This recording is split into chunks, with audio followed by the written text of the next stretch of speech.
আমার টাকা থাকলে তোরে ব্যস্তাম না রে, তুই আমার কত আদরের। মা হুজুর এসে পড়ছে, নিয়ে যায়। চাচা হুজুর কইল কি শরীর আমি তো আসতে চালাই, কোপা প্রাণী তো দেখা গেছে কাউরে কিছু কইতে পারবো না, এমনি পালছি। আপনি তো দেখছেন কষাই কয়ে তো আস্তে আস্তে অনেক ছটফট করবো, একটু কইরা রেখেন। টাকাটা ফেরত দিয়া আমার গরু আমি লয়ে যাই। কি করছে এটা মা? এটা কি সম্ভব?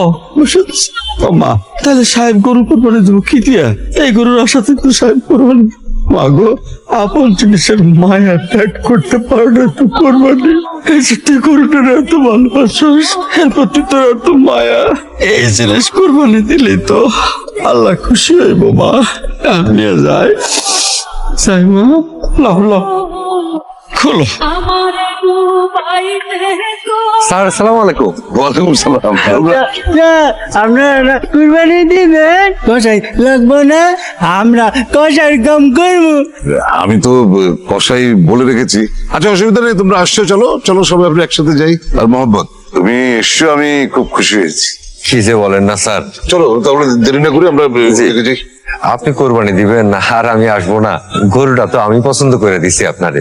চলেন স্যার। জি মুন্নুজান, এখানে বসে আছো কেন? নাস্তা করবে না? আন্টি তোমার কি মন খারাপ? ম্যাডাম আমি একটু এই জায়গায় বসি, আমার গরুগুলা এই জায়গায় বাঁধা ছিল তো থাকি।